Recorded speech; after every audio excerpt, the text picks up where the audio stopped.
Não estão me ouvindo? Agora estamos. Então tá bom. Eu estou com o sinal da internet um pouco ruim aqui. Vamos fazer um teste. A gente começa. Se por alguma razão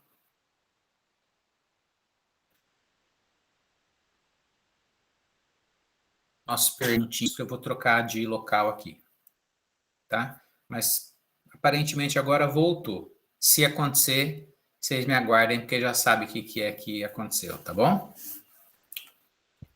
Vamos lá? Hoje nós temos um tema, ele é, na verdade, relacionado na atenção primária.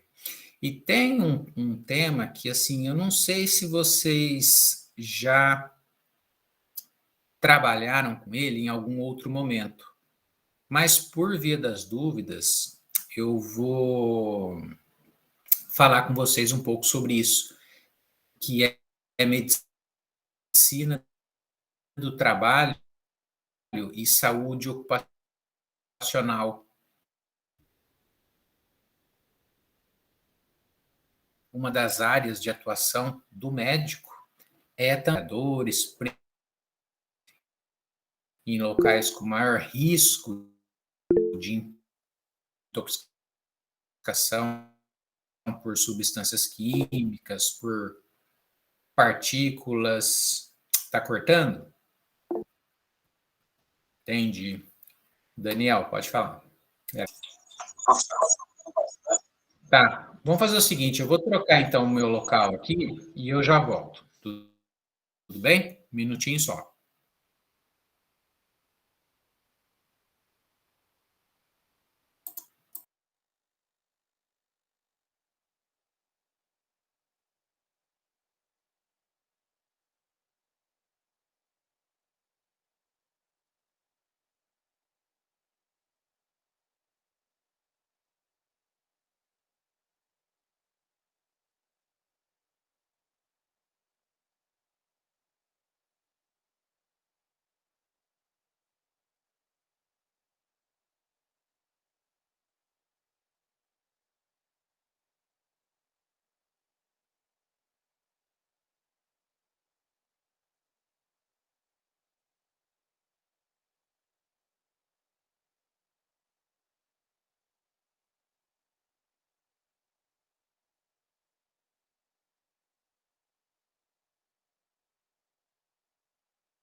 Olá, estão me ouvindo agora? Melhorou? Sim? Então tá bom. Esse tema que eu deixo para o último encontro de APS do adulto é a medicina do trabalho e saúde ocupacional. Eu não sei se existe algum outro momento em que vocês têm contato com esse conteúdo, mas como também é uma das áreas de atuação do médico, eu acho bacana a gente falar um pouquinho sobre, não sei se vocês já encontraram, é mais comum em cidades grandes, regiões metropolitanas, em que se tem muitas atividades em que os trabalhadores são expostos a substâncias químicas, solventes, materiais voláteis, produtos resultado de combustão, e existem esses profissionais, normalmente eles fazem os chamados testes admissionais e demissionais, já ouviram falar? Que toda vez que um funcionário ele é contratado por uma empresa, ele passa por alguns exames clínicos e laboratoriais para avaliar a condição de saúde. Só que para alguns segmentos, como esses que eu mencionei, né, que tem contato com substâncias que são potencialmente tóxicas, na nossa realidade, talvez o grupo de profissionais que mais passam por esses exames são aqueles técnicos de enfermagem, pessoal da radiologia, o que opera aqueles equipamentos, né, tomografia, ressonância, porque eles estão expostos àquelas radiações. Tanto que eles usam, né, uma série de equipamentos de proteção, tem uma carga horária diferenciada com relação a outros funcionários do ambiente hospitalar, justamente por isso, por esse cuidado, né, com a exposição a substâncias e, no caso das radiações, né, esses agentes físicos que são potencialmente tóxicos. E nesse caso, eles têm um plano de monitoramento específico. Periodicamente, eles passam por alguns exames para avaliar se essas radiações, ou, por exemplo, um funcionário de uma indústria, né, de uma metalúrgica, de uma siderúrgica, ou um funcionário de um laboratório que trabalha com solvente orgânico, por exemplo, eles vão ter esse acompanhamento mais cuidadoso para ver se ele apresenta alguma alteração fisiopatológica decorrente dessa exposição. E, com base na legislação, o médico solicita alguns exames, por exemplo, numa siderúrgica, que esses funcionários têm contato com metais, né, com a produção de alguns elementos químicos, o médico solicita alguns exames e, na legislação, existem os valores de referência para pessoas que são expostas em relação a que não são expostas. E aí o médico consegue avaliar, desde o uso de marcadores bioquímicos, até de forma preventiva, até as manifestações clínicas de uma intoxicação. Então, é uma área bastante interessante que tende a crescer, principalmente pelos cuidados com relação à saúde do trabalhador. Aqui em Foz, tem uma clínica de medicina do trabalho e saúde ocupacional. Eu sempre esqueço o nome da rua, é onde tem uma agência da Caixa Econômica Federal, um supermercado Ítalo, lá no centro da cidade. Esqueci o nome. Talvez Marechal Floriano. É uma que sobe. E lá tem uma clínica, na verdade é uma casa que foi adaptada, né? E esse local é uma unidade de saúde especificamente dedicada a esses exames, né?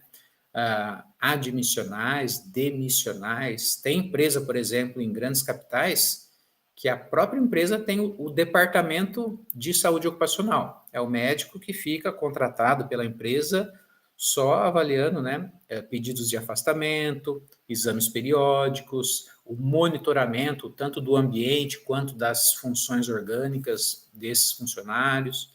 Então, é algo assim que é uma área de atuação que vale a pena a gente, pelo menos, conhecer quais são esses indicadores, um pouquinho da legislação que acaba protegendo esses funcionários da exposição e, principalmente, com a finalidade preventiva, já que o uso desses indicadores biológicos e ambientais da exposição, eles vão ser analisados antes da manifestação dos sintomas, né? Então, é algo assim bem relacionado à prevenção desses efeitos.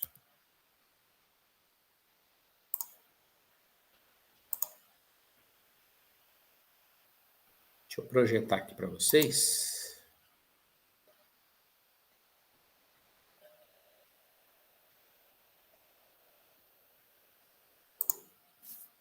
Estão vendo? Esse tema, normalmente, ele trata de alguns tópicos específicos. O primeiro deles é o conceito de higiene ocupacional, que foi uma área ligada à medicina, também à área da toxicologia, que foi mais preocupada com esses efeitos que acontecem causados por substâncias químicas e agentes físicos que ocorrem durante as atividades laborais, durante uma atividade profissional. Então, esse conceito foi inicialmente descrito como higiene ocupacional, a preocupação com relação à prevenção à saúde de trabalhadores durante a sua vida laboral, principalmente com relação aos efeitos crônicos, porque alguns solventes, intoxicação por metais, eles não têm efeito muitas vezes agudo, imediato.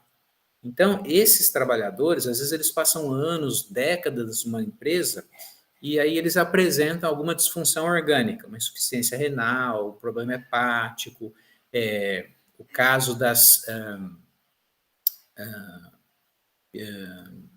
esqueci o nome. Algumas doenças pulmonares, né, algumas pneumonias químicas causadas por partículas, a silicose ficou muito conhecida em trabalhadores que trabalham em mineradoras, e talvez seja uma das condições mais clássicas relacionadas à intoxicação no ambiente de trabalho. São muito importantes, né? Esses efeitos eles vão acontecendo ao longo do tempo e chega lá numa determinada situação, a pessoa apresenta aquela condição e muitas vezes é até difícil relacionar o quadro clínico com a exposição ou com a atividade laboral. Mas esses programas de prevenção de riscos e acidentes, eles têm essa finalidade, garantir o uso de equipamentos de proteção individual, equipamentos de proteção coletiva, né, no ambiente, monitorar o número de partículas que estão dispersas no ambiente, ver se os marcadores bioquímicos, hepáticos, função renal, substâncias que estão circulando estão nos níveis adequados para que você tenha uma prevenção de possivelmente aqueles sintomas se manifestarem na forma de doenças. O monitoramento das intoxicações, eles são realizados tanto por indicadores ambientais, no chamado monitoramento ambiental, em que você consegue quantificar as partículas de metais, de solventes que estão no ambiente de trabalho, e também o monitoramento biológico, que é a determinação da própria substância, de metabólitos. Tem um choro aqui no fundo, que é o meu filho, tá? Deve estar acordando agora. E de alterações orgânicas que conseguem ser também quantificadas. Por exemplo, uma substância, um praguicida que inibe uma enzima plasmática. Você não precisa necessariamente dosar o praguicida ou os metabólitos, que são os produtos da biotransformação. Você pode dosar a inibição da atividade enzimática. Também é usado como um indicador biológico da exposição a, por exemplo, um praguicida organofosforado, que é algo assim até bastante comum na região aqui, né, no oeste do Paraná, o uso de alguns praguicidas, muitas vezes que são até proibidos no Brasil, né, e são contrabandeados, e esses funcionários, esses agricultores, muitas vezes não têm uma orientação com relação ao uso correto, ao uso de proteção, de equipamentos de proteção individual, e eles vão, ao longo do tempo, desenvolvendo algumas manifestações clínicas que são resultados da intoxicação. Então, é algo assim que, até para investigação médica sobre, por exemplo, o histórico de uma intoxicação, às vezes o paciente chega, né, com sintomas mais generalizados, dependendo da atividade que ele exerce, considerar esses efeitos causados por substâncias presentes no ambiente de trabalho. Então, nós temos o acompanhamento desses funcionários, né? Se forem empresas em que eles estão registrados, já ficou caracterizada a atividade potencialmente insalubre. Tem empresas que, dependendo do segmento, ela precisa até ter uma autorização, muitas vezes, da vigilância ou ambiental, para fabricar algum produto, para produzir alguma coisa, né, dependendo do segmento. E, inclusive, dentre esses cuidados, tem o monitoramento da saúde desses funcionários ao longo das suas atividades. E até a legislação estabelece os chamados limites de tolerância, que são valores que não podem ser ultrapassados no ambiente. E os indicadores biológicos, que também são valores de referência, que se você dosar no funcionário, não pode estar acima de determinada concentração, miligramas, microgramas por grama de proteína, por exemplo, ou por volume de sangue. Então, por exemplo, se fosse a glicemia, né, que nós temos o valor lá de 125 para caracterizar o diabetes. Se for um metal, por exemplo, intoxicação por chumbo, o chumbo também tem valores de referência, que normalmente são bem baixos.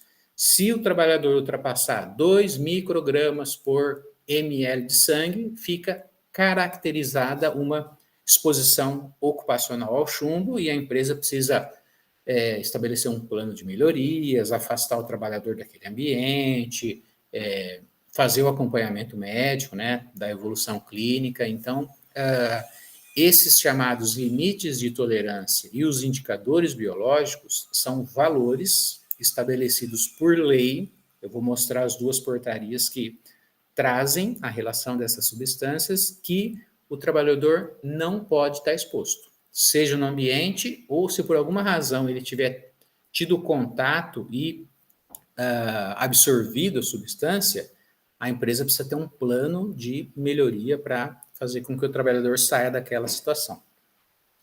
E, por fim, nós vamos ver o processo de amostragem, em que momento o procedimento de coleta deve ser realizado. Será que tanto faz o trabalhador coletar o sangue para dosar na segunda-feira de manhã, ou na quarta-feira, ou só no final da jornada da semana, né, na sexta-feira à tarde, ou tanto faz? Nós vamos ver que, dependendo da substância, até o momento da coleta é importante. Então, existem os chamados planos de amostragem para evitar, por exemplo, que uma substância que seja absorvida ou excretada muito rapidamente, você possa coletar no momento em que você tenha a concentração plasmática para dosar essa exposição. Ou se for uma substância muito lipossolúvel, que tende a se difundir e se acumular nos tecidos, ela vai sair da corrente sanguínea. E quando você dosa, pode ser que você não encontre valores acima daqueles de referência, gerando um falso negativo. Então, esse procedimento de coleta, a legislação traz qual substância que pode ser determinada, por exemplo, para um metal ou para um solvente, qual que é o método analítico e qual que é o momento da coleta. Então, eles têm que precisar quando que isso é feito, para evitar justamente em que você vai fazer uma coleta num momento em que a substância ou já foi eliminada, ou não foi nem absorvida, ou já se distribuiu pelos tecidos. Então, é algo assim, do ponto de vista analítico, muito importante, desde os tempos que vão ser realizadas essas coletas. Tudo bem?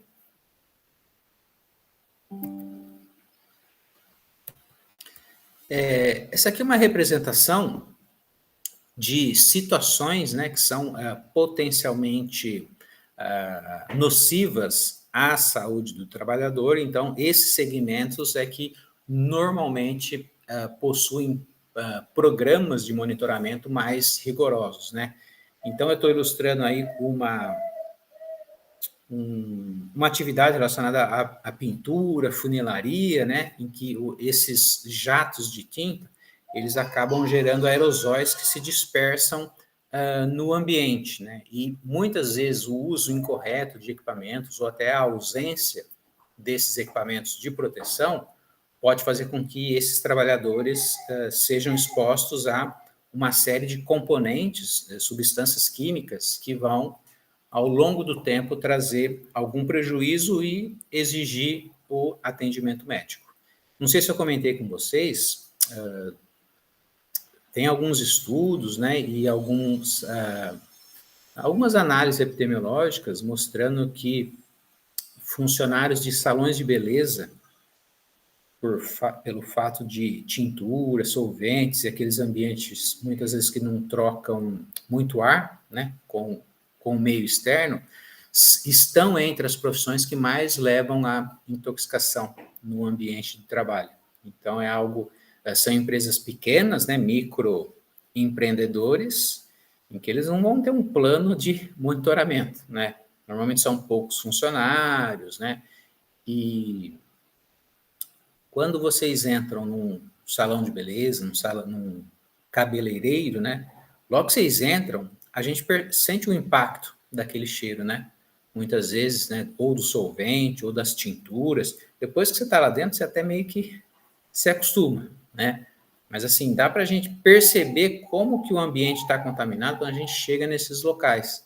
Se for um dia quente, que tiver tudo fechado com o ar-condicionado ligado, mais ainda, né? Só para vocês terem uma ideia de quanto esses trabalhadores não ficam expostos, né? 8 horas por dia, 40 horas por semana, ao longo de vários anos. E, em decorrência disso, né, é que foram estabelecidos esses programas de higiene ocupacional, que cuida da exposição de trabalhadores a substâncias químicas presentes no ambiente de trabalho. E esse tipo de medida, né, e cuidados relacionados à saúde envolvem tanto as condições de trabalho. O mais comum que a gente vê são programas que previnem acidentes de trabalho, doenças ocupacionais, né, principalmente relacionados à postura e ao tipo de atividade que esse funcionário exerce e essas exposições que são potencialmente perigosas. Então, substâncias químicas, agentes físicos, né, principalmente quem trabalha próximo a fontes de radiação ionizante, os técnicos de enfermagem, e alguns produtos que são potencialmente infectantes. Então, manipular muitas vezes amostras biológicas, organismos vivos, também trazem esse risco na exposição a substâncias potencialmente nocivas à saúde. E a avaliação da exposição, ela deve considerar a magnitude, ou seja, a intensidade, a duração, por quanto tempo que o trabalhador fica exposto a, por exemplo, estar numa sala de manipulação, qual que é a concentração no ambiente de uma determinada partícula ou de uma substância química. Por quanto tempo ele fica manipulando, por exemplo, uma formulação lá de um solvente ou de um componente químico? E qual que é a frequência disso? Ele faz todo dia? Ele faz para avaliar a exposição ocupacional. E sempre adotando, né, a jornada regular de 8 horas diárias, 5 vezes ao dia. Né? Então, no total dá 40 horas semanal. Acima disso, da nossa legislação que permite até 44 horas, é uma exposição regular. Mais que isso, você tem que fazer até correções naqueles indicadores para ver se a quantidade, a exposição, ela está sendo potencialmente nociva a esses funcionários. E as medidas de controle que existem são os limites de tolerância, a avaliação da exposição no ambiente e os indicadores biológicos da exposição, que é o monitoramento de amostras da substância que já esteve em contato com o funcionário e já foi absorvida. Então, são duas formas de monitoramento. O ambiental, que é determinar a partícula na atmosfera, e o biológico, que são em amostras coletadas nesses funcionários. Aqui nós temos as fases da intoxicação, desde o momento da exposição. Normalmente, as vias mais comuns ligadas à exposição são as vias pulmonar e dérmica. Pulmonar, pelas substâncias que são mais voláteis, gases, vapores, aerossóis, e a exposição dérmica no caso de solventes, em que existe e pode ocorrer a manipulação. Né? Oral também pode acontecer, mas é menos comum. São mais situações acidentais, né? Já que a via oral é mais usada mesmo para administração de medicamentos. Então, nós temos a fase da exposição, depois a fase cinética, que trata basicamente da trajetória das substâncias químicas, agentes tóxicos ou medicamentos, pelo organismo. Essas substâncias exercem o seu efeito nos diferentes alvos moleculares e depois é eliminada pela excreção, renal principalmente. Depois disso, que a substância exerceu os seus efeitos, dependendo da magnitude, da intensidade, da frequência, da duração, este indivíduo pode ou não apresentar os sinais e sintomas da intoxicação já na fase clínica. Então, nós temos basicamente 3 momentos: da exposição, da trajetória dessas substâncias pelo organismo e a manifestação dos sintomas.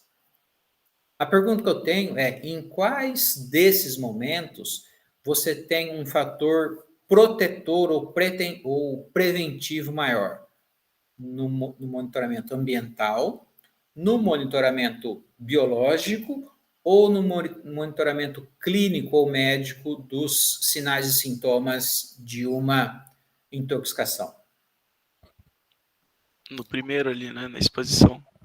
Isso, é no primeiro. Percebam que dá para a gente até estabelecer uma hierarquia com relação às formas de prevenção. O monitoramento ambiental, ele previne até o contato dos funcionários com as substâncias químicas. Então, normalmente, aqueles chamados limites de tolerância, eles falam de valores que estão no ambiente que não podem ser ultrapassados, né? Se eu for lá numa empresa e dosar, por exemplo, o benzeno, ele precisa estar numa condição lá 0,05 partes por milhão. Se tiver mais que isso, mesmo que o funcionário não esteja com níveis de benzeno alterado, a empresa precisa ter um plano de melhoria. Ou ela vai aumentar as trocas gasosas, ou ela vai pôr um sistema de filtração, reduzir a temperatura do ambiente para evitar a volatilização, mas isso tem um caráter mais, o mais preventivo, né? Porque vai impedir o contato dos trabalhadores com essas substâncias. Depois disso, nós temos uma outra forma de monitoramento, o monitoramento biológico, que tem relação com a prevenção dos efeitos pela determinação bioquímica de substâncias ou das alterações que essas substâncias químicas causam no organismo. Eu dei o exemplo, por exemplo, dos praguicidas. O monitoramento ambiental do praguicida pode ser feito pela determinação da substância no ambiente.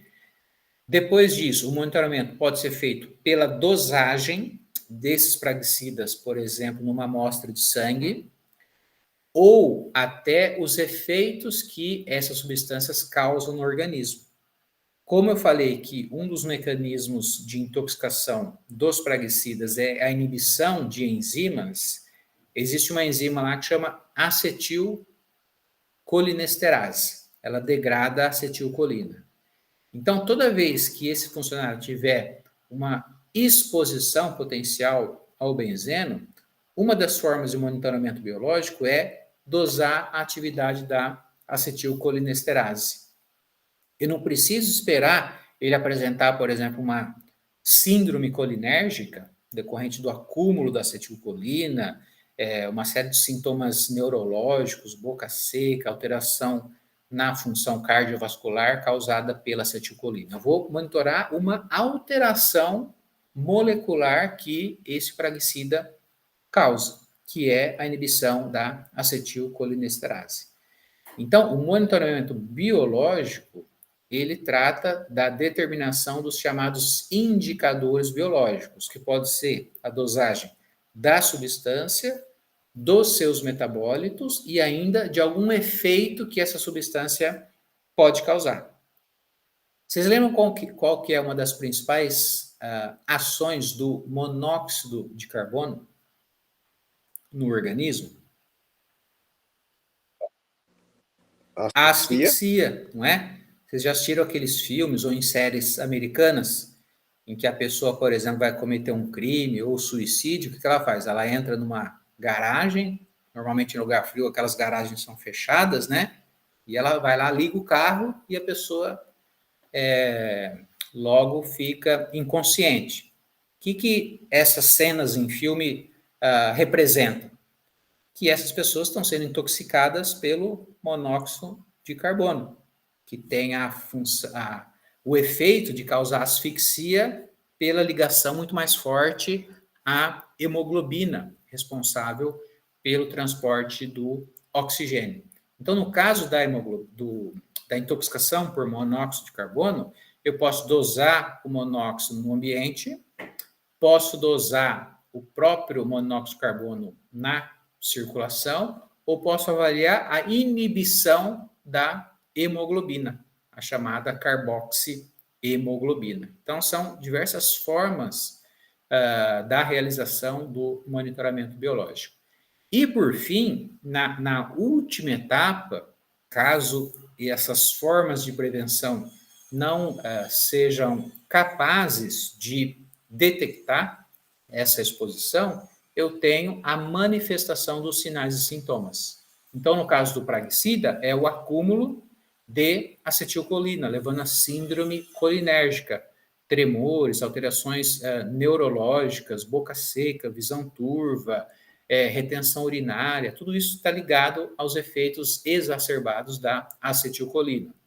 No caso do monóxido de carbono, é a cianose, é a dificuldade para respirar, é a taquicardia. Então, nós temos também, na última fase do monitoramento, já os sinais e sintomas daquela intoxicação, daquela exposição a substâncias presentes no ambiente de trabalho.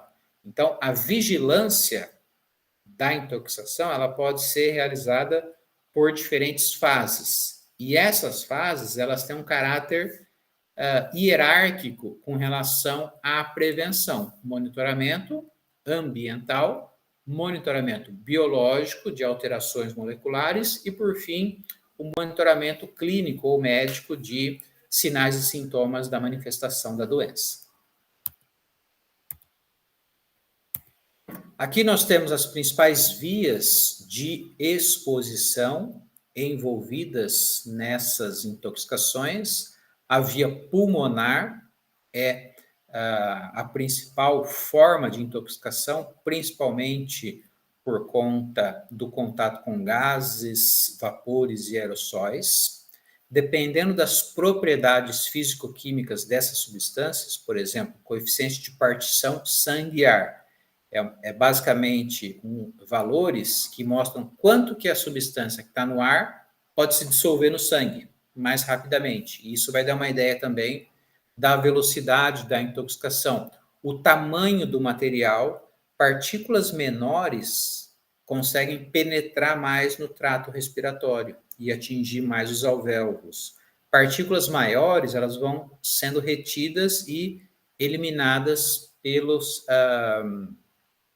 pela via respiratória. Então, existe uma série de fatores que ainda podem determinar uma maior ou menor intoxicação.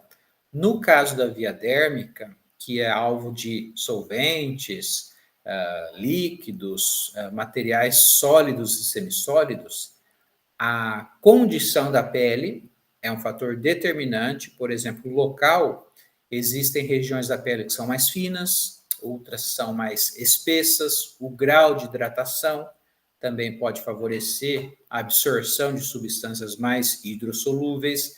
Se essa região é vascularizada, então quanto mais vasos e maior circulação no local do contato, maior também vai ser a absorção. Então, são fatores que podem determinar uma intoxicação, tanto pela via pulmonar quanto pela via dérmica. E o próprio ambiente, ele também favorece. No caso de substâncias mais voláteis, o aumento da temperatura faz com que mais substâncias passem para o estado gasoso. Ou se eu não tiver uma troca gasosa adequada, eu também faço com que aquele ambiente fica mais concentrado em partícula. Essas empresas que eu falei que têm um monitoramento ambiental mais rigoroso, até indústrias de medicamentos injetáveis, né, que são aqueles que não podem ter nenhum tipo de contaminação de partícula, nas chamadas auditorias de qualidade, eles avaliam até o número de trocas gasosas que os sistemas de ar conseguem fazer. Então, se a sala tem, por exemplo, 10 metros quadrados, a legislação fala, olha, esse ambiente precisa ser renovado a cada 30 minutos. E aí a empresa tem que colocar uma vazão, né, nesses locais para que esse 10 metros cúbicos seja eliminado em 30 minutos. Né? Então, é algo assim bastante importante, os fatores ligados ao ambiente. Temperatura adequada, as trocas gasosas, a ventilação, tudo isso também pode contribuir para essas intoxicações.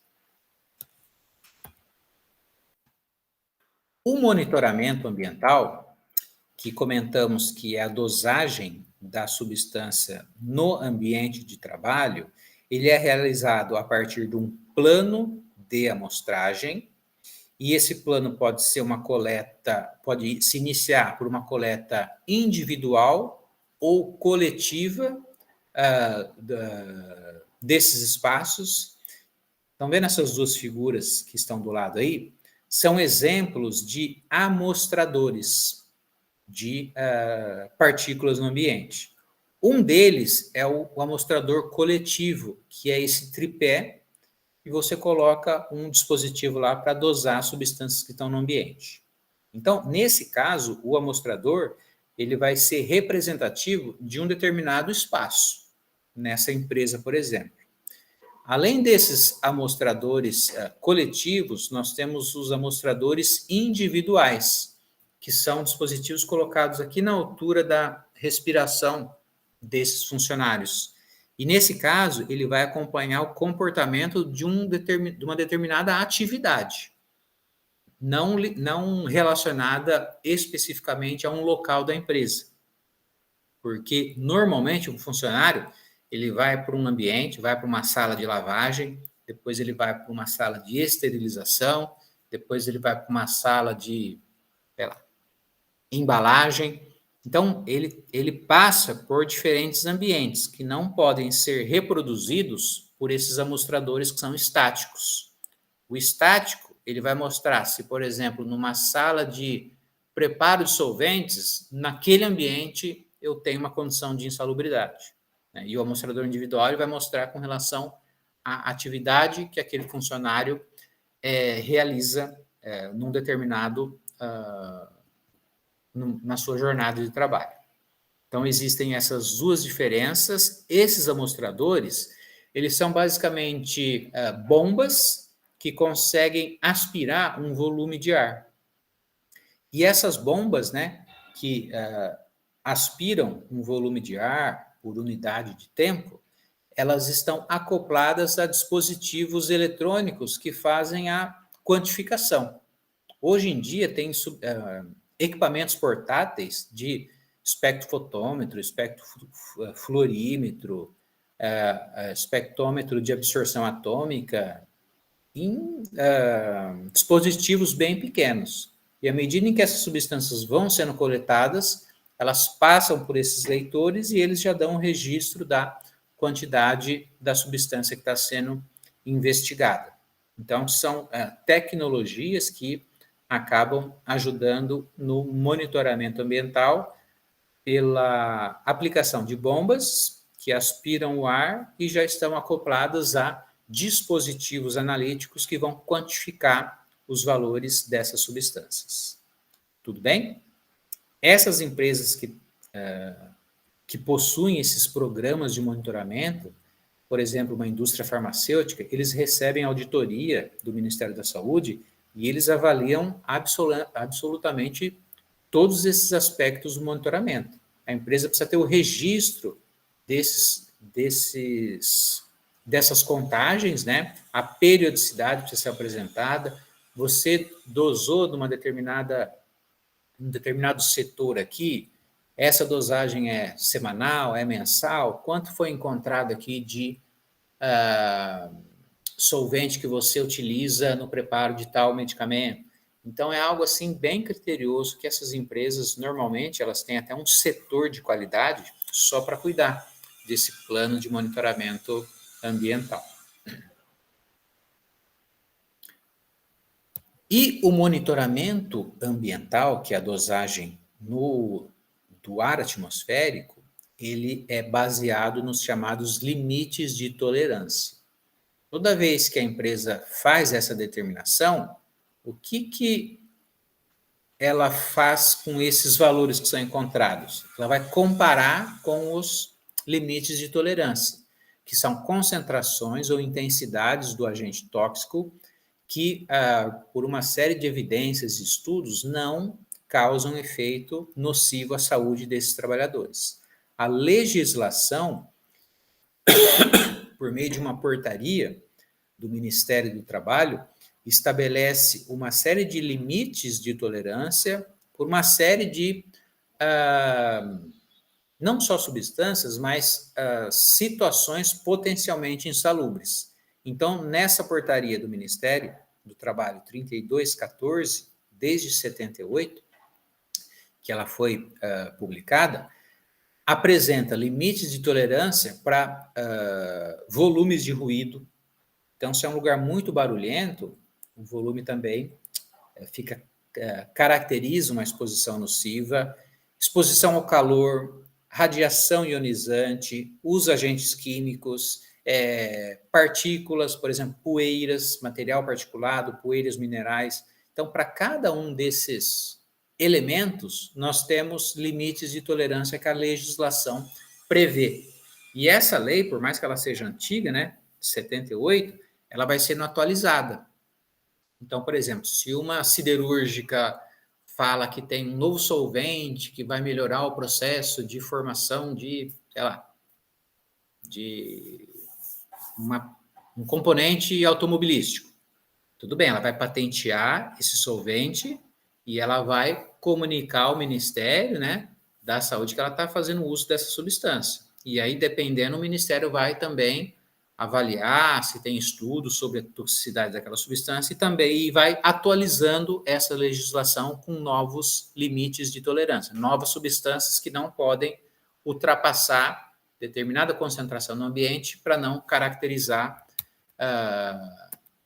uma exposição, né, ocupacional. Essa legislação ela traz um anexo, né, com uma série bem extensa de substâncias que já foram descritas como potencialmente tóxicas, e para cada uma delas nós temos esses valores de referência. Então, por exemplo, se a gente pegar ali o acetaldeído, né, que é o primeiro, nós temos quantidades que podem ser encontradas e a pessoa, né, o funcionário pode ficar exposto até 48 horas semanais a 78 partes por milhão ou 140 miligramas por metro cúbico. E caso isso seja ultrapassado, o grau de insalubridade é considerado máximo, porque o acetaldeído é uma substância potencialmente tóxica, carcinogênica. Então, é um exemplo, né, de que uma substância ela pode ser encontrada, mas existem níveis de tolerância. Até por questão de segurança, a empresa, quando ela monitora, e o Ministério da Saúde, do Trabalho, quando também faz as auditorias, eles não vão permitir que, por exemplo, quando chega em 77, a empresa, tá tudo bem, está 77, não está 78. O ideal é que seja zero, né? Então, quando esses valores atingem metade do limite de tolerância, Por exemplo, se dosou acetaldeído e encontrou lá 49 partes por milhão, a empresa já é obrigada a traçar um plano de ação para conter aquele aumento. Então, os limites de tolerância seriam, assim, situações em que ficam caracterizada a exposição. O funcionário ele pode entrar na justiça por insalubridade, ganhar o afastamento, né? Mas mesmo metade já fica sendo necessária a adoção de medidas para reduzir esses valores. E nós temos uma série de substâncias, algumas até trazem chamadas anotações, né, que são valores tetos que nunca podem ser ultrapassados. Então, nesses casos, tem uma indicação de que, por exemplo, ácido clorídrico tem um valor lá que nunca pode ser ultrapassado, mesmo que depois a empresa tenha uma média abaixo do limite, mas chegou num valor teto lá que não podia acontecer nunca, né? Pelo fato do ácido clorídrico ser altamente corrosivo, por exemplo.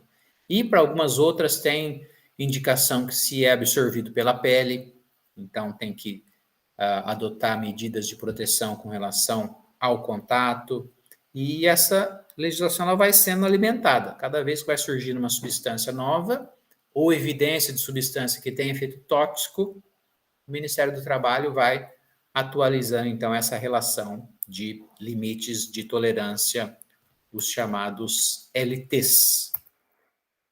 E nesses programas de prevenção, como eu disse, né, não precisa chegar nesses valores. Tem os chamados níveis de ação, que são normalmente o limite de tolerância dividido pela metade. Então, naquele exemplo que era quase 80, chegou próximo de 40, já tem uma série de medidas, né, de melhorias que precisam ser adotadas justamente para prevenir o aumento e que se chegue naqueles valores maiores lá.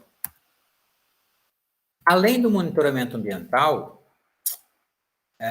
é realizado também o monitoramento biológico, que não só no ambiente de trabalho, mas também nas amostras desses indivíduos, nós temos a avaliação da exposição a esses produtos pela medidas de... esse termo determinante, ele se aplica não só às próprias substâncias que podem ser dosadas, mas também aos metabólitos ou alterações de algum componente celular. Então, eu dei o exemplo da enzima, né, inibida pelo praguicida, que ela se enquadra nesses chamados determinantes da exposição. Eu posso dosar a substância ou posso dosar ainda o que a substância causa. Eu doso o monóxido de carbono ou posso avaliar também a asfixia causada pela carboxihemoglobina, né? A inibição do transporte de oxigênio. Então, todos, como aconteceu para os LTs, nós temos também valores máximos que são permitidos na legislação, em que esses funcionários não podem apresentar isso nas suas amostras. Só que no caso do ambiente eram os LTs. No caso da amostra biológica, são os IBs. Nós temos também uma outra portaria que trata especificamente dos indicadores biológicos. Então, também, nós temos uma relação de várias substâncias.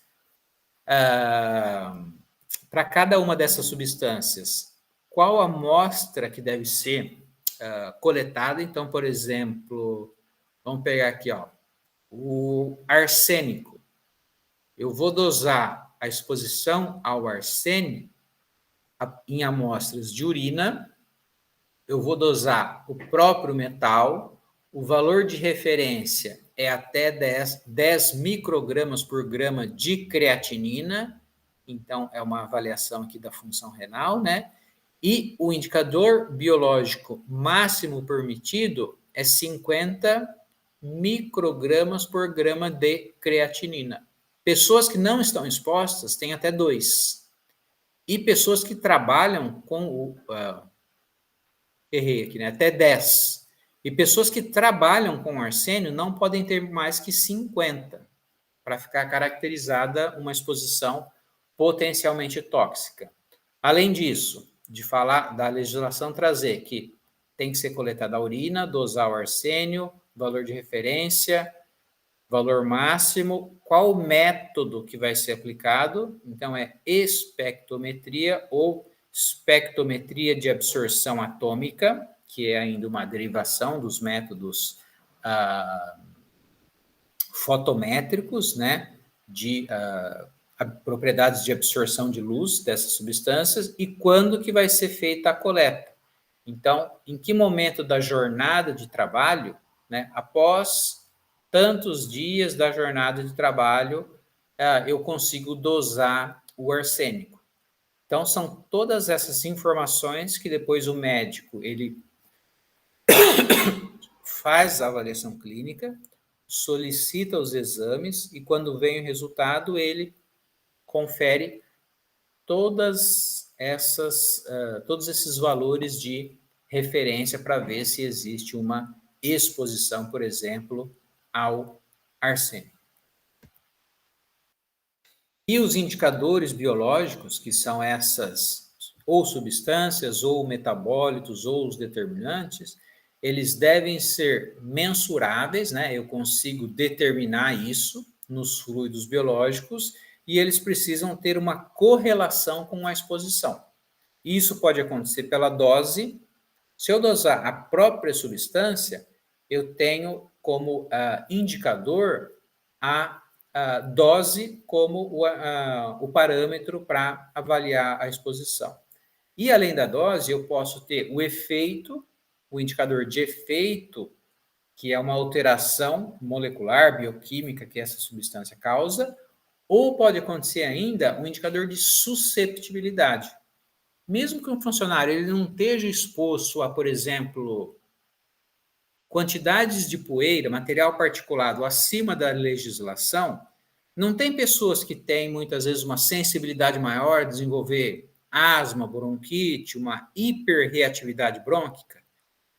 A empresa não pode deixar uma pessoa assim trabalhando, né? Então, se essa pessoa conseguir mostrar por meio de sinais e sintomas que ela teve uma hiperreatividade, uma susceptibilidade a material particulado, a empresa também fica obrigada a usar aquilo como indicador, né? Mostrando que aquela pessoa, por alguma causa orgânica, está exposta a valores que estão levando, né, a efeito nocivo. Só para não parecer que a legislação não considera essas variáveis, né? Grupos populacionais, pessoas com alguma condição patológica que são mais sensíveis em relação à maioria da população. E isso pode acontecer, né? Essas reações, principalmente alérgicas, né? Acontece com medicamentos, com substâncias químicas, em que a pessoa tem um tipo de reação exacerbada mesmo nas condições que não seriam nocivas para a maioria da população. Aqui são exemplos das principais amostras biológicas que são utilizadas. Normalmente, a urina ela é preferencialmente escolhida pela facilidade na coleta, pelos volumes maiores que podem ser obtidos e pelo grande número de amostras que são determinadas através da urina. Além da urina, o sangue também, apesar do procedimento de coleta ser mais complexo, mais invasivo, ele traz uma segurança maior, principalmente com relação à correlação entre os níveis plasmáticos e os efeitos biológicos. Então, normalmente, o que está na corrente sanguínea vai chegar no tecido e causar o efeito, além de fraudes, né? Porque muitas vezes a urina ela pode ser ainda mascarada, usado diluentes ou uma série de interferentes que podem prejudicar uma análise a partir da urina. E, além disso, mais recentemente, amostras de cabelo. Então, quanto mais sensíveis forem essas tecnologias e esses métodos de detecção, eu consigo determinar a partir de amostras cada vez menores essas substâncias. E o cabelo, ele traz a vantagem de que à medida em que ele vai crescendo, você vai conseguindo, pela velocidade de crescimento, avaliar exposições prévias. Então, você tem uma média aí do crescimento do cabelo de 1 centímetro por mês, por exemplo. À medida em que esse cabelo vai crescendo, você vai tendo uma ideia, se você segmentar um fio, você vai tendo uma ideia de quais foram os momentos em que essa pessoa foi exposta a uma substância química. Isso é muito comum quando é feito estudos, né, e coletas em populações da Amazônia, regiões ribeirinhas, quando você quer investigar, por exemplo, uma intoxicação por uma contaminação, ou por um despejo lá de dejetos de uma indústria, ou garimpo ilegal, né? E por quanto tempo essa empresa está aqui? É só pegar alguém da população que consome, por exemplo, os peixes lá da região, cortar o cabelo e avaliar, né? 2, 3 meses atrás, você teve uma exposição muito grande a mercúrio, por exemplo, que foi justamente quando essa empresa começou a operar na região. Então, o cabelo ele tem uma finalidade importante que permite a avaliação da exposição prévia, né? Então, pensem numa trabalhadora, né, do sexo feminino, que tem normalmente o cabelo mais comprido, você consegue avaliar praticamente a exposição de um funcionário ao longo de todo o ano de trabalho, né? Por conta desse crescimento, permitir, então, um acompanhamento de todas essas variações que podem acontecer. E a saliva também, para algumas substâncias, dependendo das características de lipossolubilidade, você consegue só com um esfregaço, né, coletar quantidades de saliva que vão permitir dosagem de substâncias químicas. Então, cada vez mais esses métodos são mais sensíveis e eles podem utilizar pequenas quantidades de amostras que já é suficiente para determinar as quantidades dessas substâncias. Os indicadores de dose, eles são a própria determinação da concentração do agente ou alguns derivados, né, os metabólitos, que são formados a partir da biotransformação ou ainda a interação desses produtos com algum alvo biológico, que são quantificáveis. Por exemplo, o benzeno, ele pode ser dosado e um produto do benzeno, que é o ácido hipúrico, também é aceito. Como o benzeno ele é mais volátil e ele é metabolizado rapidamente, a exposição ao benzeno ela pode ser feita através do metabólito ácido hipúrico na urina. Então, acima de 500 microgramas de ácido hipúrico já representa uma exposição ao benzeno. E como a gente falou, o monóxido de carbono, ele também forma um aduto, né, que se fala, que é uma interação com um alvo biológico, a hemoglobina, formando a carboxihemoglobina. E esses equipamentos, esses métodos, eles também conseguem reconhecer essas interações. A carboxihemoglobina também é considerada um indicador de dose. Um aspecto importante da legislação é que eu falei que, normalmente, o que é encontrado tanto no ambiente quanto nas amostras biológicas é comparado com os valores de referência, com os limites de tolerância e com os IBMPs que a legislação traz.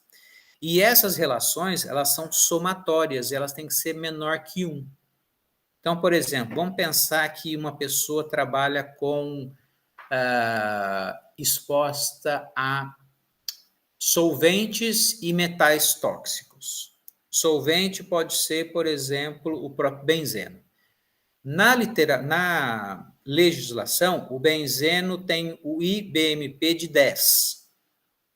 E essa dosagem, na urina, por exemplo, encontrou 5. Então, essa primeira relação, quanto que deu? Aqui, ó. O IBM é 10 e eu encontrei no trabalhador 5. Quanto que dá isso aqui? 5 por 10? Meio. Meio. Então, lembrem que esse primeiro componente da soma já deu meio. Quando eu fizer uma outra determinação, por exemplo, de um metal, do chumbo, que também tem valor aqui de 2, aqui embaixo, e aqui em cima deu, na dosagem, na amostra, deu 1,5. Então, essa relação aqui, percebam que 0,5, que 5 para 10, eu estou dentro do limite. E de 1,5 em relação a 2, eu também estou dentro do limite. Só que quando eu somar isso, vai ser maior que 1, concordam? 1,5 dividido por 2 vai dar 0,75, não é? 0,75 mais meio vai dar 1,25. Ou seja, esse conceito, né, esta comparação dos valores encontrados com o valor de referência, ele tem que ser seguido, ele tem que ser sempre menor, mas ele também tem um fator somatório em que essa soma tem que ser menor que 1. Porque senão a pessoa vai ser exposta a uma série de substâncias, mesmo que individualmente ela esteja no limite, mas aquele efeito somatório vai trazer um efeito nocivo à saúde dela. Então é importante lembrar que, além dessa dosagem ter que ser abaixo dos valores de referência da legislação, né, ela precisa, na sua somatória, ser menor que 1. Tudo bem? Isso garante que a pessoa não vai ficar exposta a um tipo de metal, a um tipo de solvente, a um tipo de radiação, e individualmente pode não ser os valores tóxicos, mas de forma conjunta isso trazer algum dano à saúde.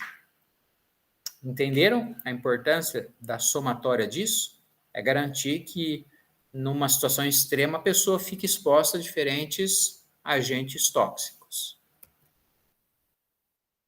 Aqui é uma representação do bioindicador de efeito. Então, nós falamos dos praguicidas e um dos seus efeitos é a inibição de uma enzima. Eu posso fazer uma coleta e avaliar que, durante um período aqui do tempo, esta amostra apresentou uma perda muito grande da atividade enzimática. E isso está também relacionado à indicação de que alguma substância que atua nessa enzima possa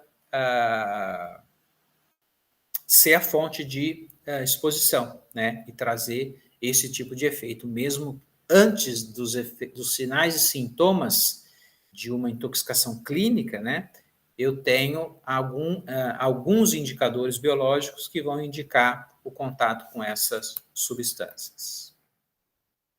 Falamos também da susceptibilidade. Então, em algumas situações, a capacidade de biotransformação, por exemplo, insuficiência hepática, a insuficiência renal, a interação de outras substâncias, ou uma própria susceptibilidade, né? Uma condição relacionada ao indivíduo, faz com que, mesmo em níveis abaixo dos valores de referência, eu possa ter o agravamento, né, a manifestação clínica. E, nesse caso, também, a pessoa, por exemplo, exposta a um tipo de poeira, ela vai utilizar aquele indicador, né, como algo relacionado à sua exposição.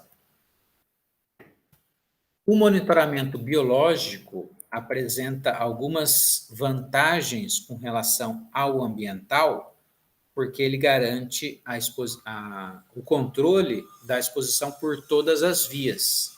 Então, se está no organismo, entrou por algum lugar, seja pelos pulmões, seja pela pele ou pela via oral. Então, garante o monitoramento de forma geral. Também consegue prever a eficácia dos EPIs, porque não adianta a empresa controlar o ambiente e o funcionário também não ser treinado ou não utilizar o EPI de maneira adequada, né? Então, a empresa fez a sua parte, monitorou o ambiente, ofereceu o EPI, só que o funcionário não quer usar, né? ou não tem a conduta adequada. Então, consegue, além disso, ver se o funcionário está seguindo as normas da empresa. E também ele consegue avaliar os subprodutos do metabolismo e, dependendo do chamado tempo de meia-vida, que é quanto que a substância permanece na circulação, eu consigo avaliar assim por um período relativamente maior do que no ambiente, né? Em que muitas vezes, quando a empresa não está operando, os valores eles acabam caindo. E é o que acontece. A empresa pode, no dia de uma auditoria, fazer tudo bonitinho, limpar o ambiente, ligar o ar-condicionado, fazer a troca gasosa de maneira correta, né? Aí os valores de referência vão lá para baixo, né? Só que, se for dosar depois, comparar esses valores com o dos trabalhadores, se todo mundo tiver com os indicadores altos, vai mostrar que a empresa, de alguma forma, ela está tendo períodos, né, em que o monitoramento ambiental não está funcionando e o biológico consegue acusar e identificar isso. O tempo de coleta, eu falei que é muito importante, principalmente pelas diferenças no perfil farmacocinético e toxicocinético dessas substâncias. Nós temos alguns exemplos de metabólitos que aumentam os níveis plasmáticos rapidamente e depois eles são eliminados, ao passo que outros, quando eles principalmente se ligam a componentes biológicos, eles não atingem picos plasmáticos muito grandes, mas, por outro lado, eles permanecem por mais tempo na corrente sanguínea. Então, dependendo das características do biomarcador, eu consigo estabelecer um momento mais adequado para a coleta, prevendo que muitas vezes ele pode nem ter atingido ainda o pico plasmático ou muitas vezes já foi até eliminado ou foi distribuído pelos tecidos. Então, o tempo de coleta é muito importante para eu saber realmente o momento em que a substância está em concentrações adequadas no plasma sanguíneo, para eu coletar isso no momento certo. As vantagens, né, do procedimento de coleta no monitoramento biológico é justamente identificar em que momento são feitas essas coletas. E aquela legislação que eu disse, né, que tem o anexo com todas as substâncias, os valores de referência em indivíduos não expostos, os IBMPs, no final daquela relação, vai trazer algumas indicações com relação ao tempo de coleta. Então, nós temos até uma simbologia mostrando, por exemplo, FJ, no final do último dia da jornada de trabalho. Se essa substância tiver uma anotação como FJ, normalmente o médico vai ter que solicitar aquele exame, que aquele exame seja feito na sexta-feira à tarde, porque o FJ significa final do último dia da jornada de trabalho. Ou pode ser, vamos pegar um diferente aqui.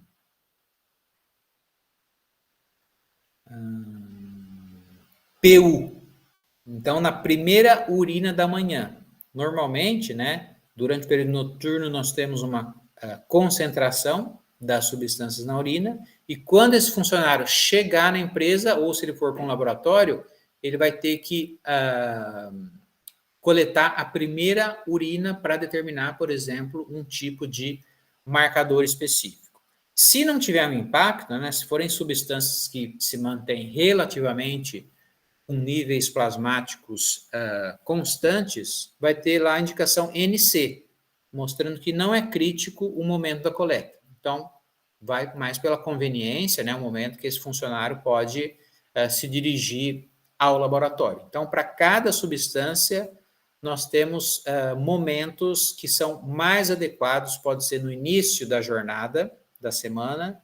Então, por exemplo, FS pode ser no início da última jornada, né? No último dia da semana, pode ser no final da jornada de trabalho, pode ser na primeira urina, vai depender das características da substância de encontrar os melhores níveis plasmáticos.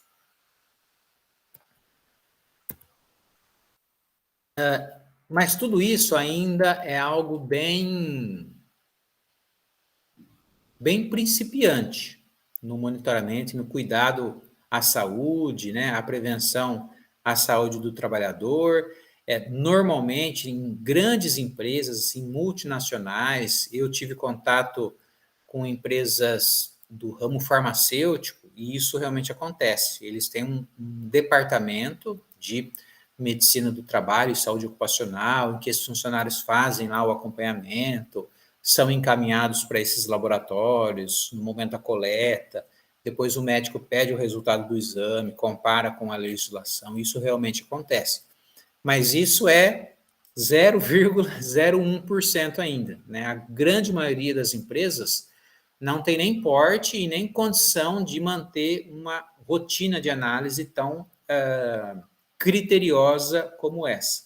Para alguns segmentos, isso já é feito. No hospital, eu dei o exemplo dos funcionários técnicos de radiologia, né, que trabalham com imagem, talvez seja a exceção. Mas na grande maioria dos casos, né, não tem um cuidado dessa forma. Até na própria universidade, se a gente for pensar que muitos docentes, técnicos de laboratório têm contato com solvente, com substância química, né, com uma série de reagentes, deveria ser feito periodicamente um exame lá para ver se isso está causando algum tipo de prejuízo à saúde. Mas, infelizmente, a legislação ela cuida disso muito na base da contrapartida. Então, são os adicionais de insalubridade e periculosidade, que é como se fosse uma indenização, né, financeira que esses funcionários têm. E eu encontrei essa figura para ilustrar justamente isso, né, como que a legislação e essa relação trabalhista acaba sendo injusta, né? Não sei se vocês estão conseguindo ver, mas mostra um aparente funcionário de uma empresa saindo da empresa de maca, né? Tem todo o desenho ali mostrando que ele está com algum tipo de alteração clínica, né, neurológica, principalmente, passando como se fosse num caixa, né, num setor financeiro, e o que está escrito ali é: toma o seu adicional de insalubridade, né, que seria uma crítica ao fato de que o cuidado à saúde não pode ser, né, revertido perante um pagamento, né, um adicional ou alguma indenização. O principal é você ter realmente medidas de prevenção e controle, né, e não simplesmente adicionar a insalubridade, né, pagar um pouquinho mais e não se preocupar com a saúde dos funcionários e todo o impacto que isso tem, né, na saúde pública, nos gastos, nos períodos de recuperação, na perda da capacidade funcional de um trabalhador, né, quando ele fica afastado.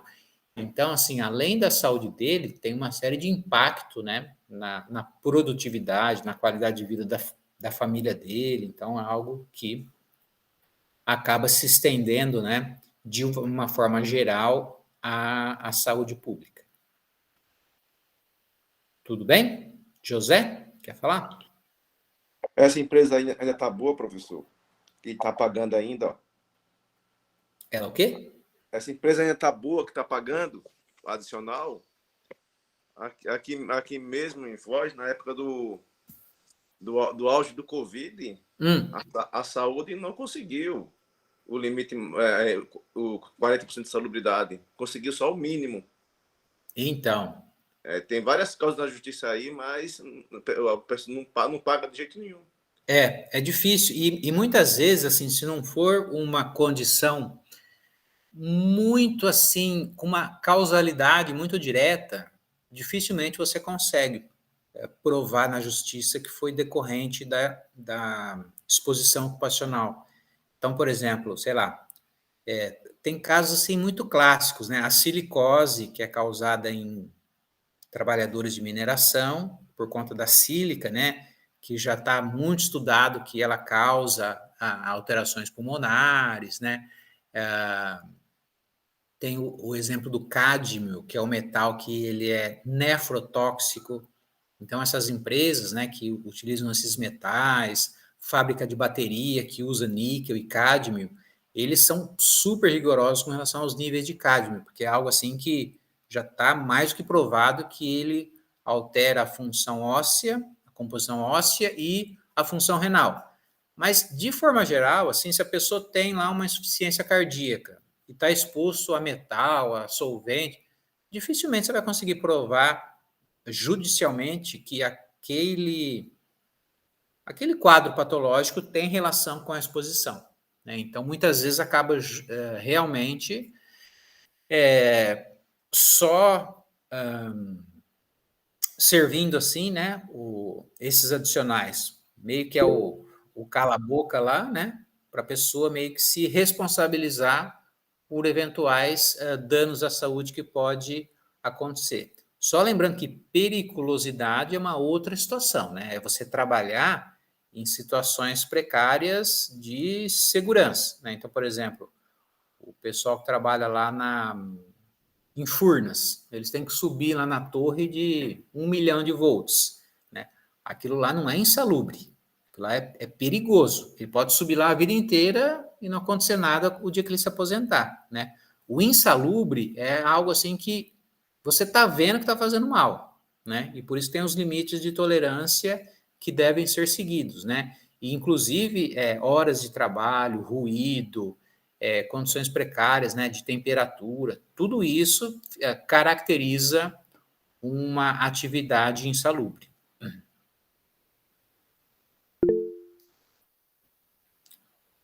Pode falar.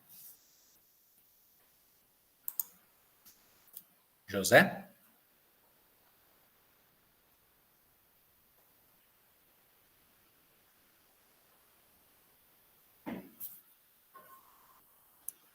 Está fechado o seu microfone.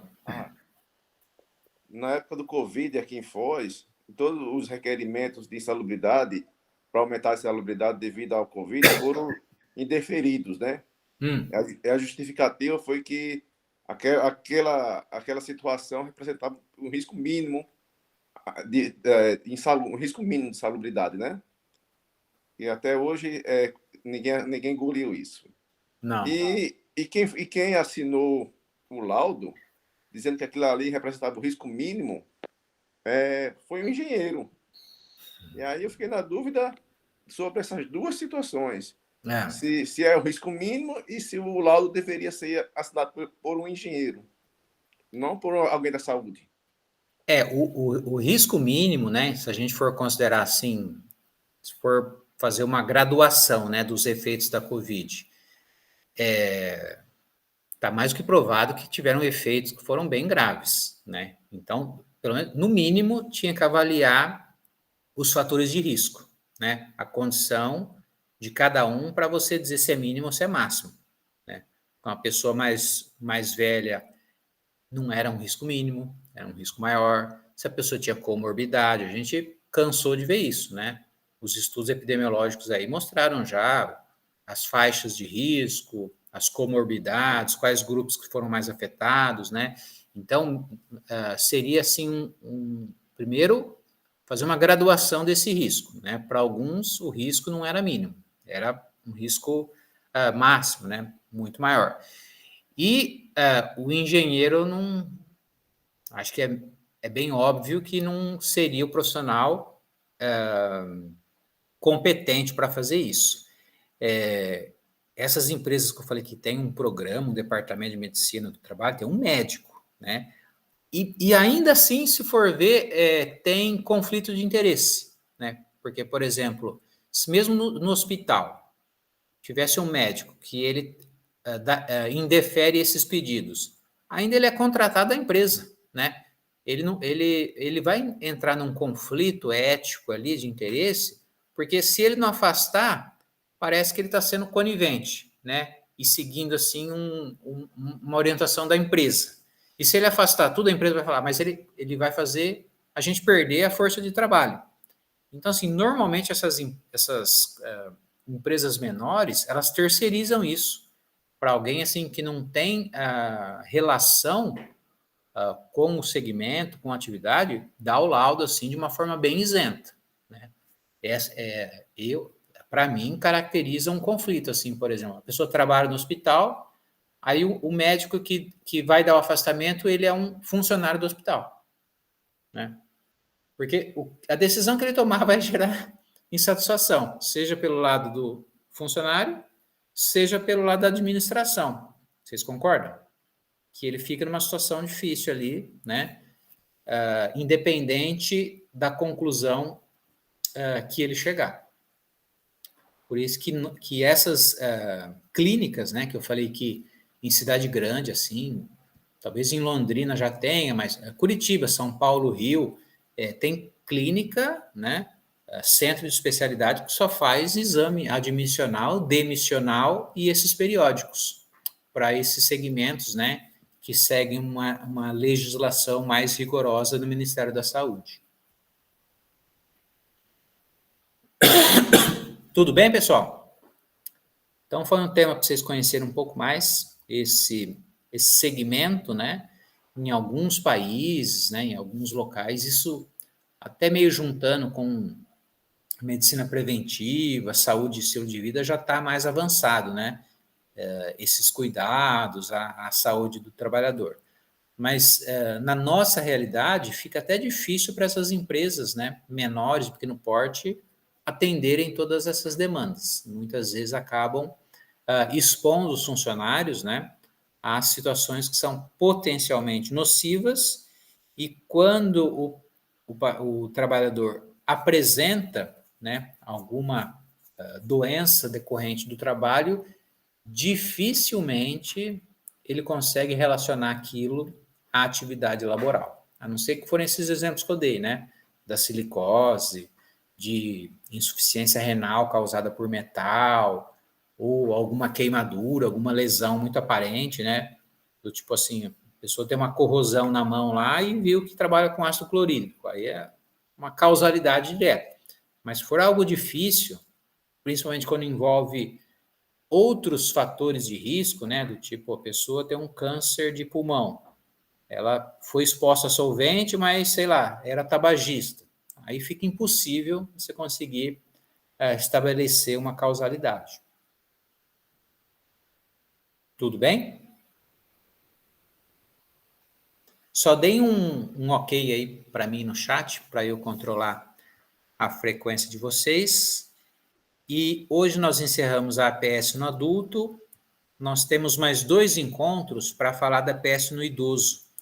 Aí nós vamos falar sobre cuidados relacionados à prescrição, né? Quais são as considerações que devem ser feitas, principalmente por conta do idoso, na maioria das vezes está sob polifarmácia, né? Então as interações medicamentosas, os ajustes de dose, eles são muito importantes para esses grupos especiais.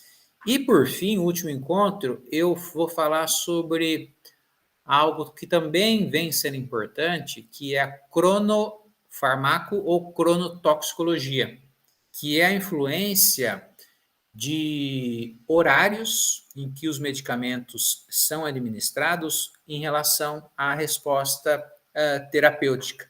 Então, durante o chamado regime posológico, que é como eu vou tomar, a quantidade, por quanto tempo, a chamada cronofarmacologia vem mostrando que algumas doenças, elas se agravam em alguns períodos do dia.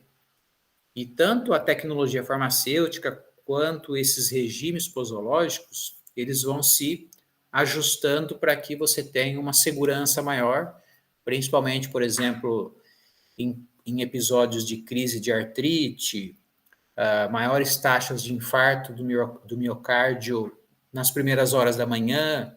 Então, esses medicamentos, eles precisam estar em níveis terapêuticos nesses horários, em que as coisas mais acontecem.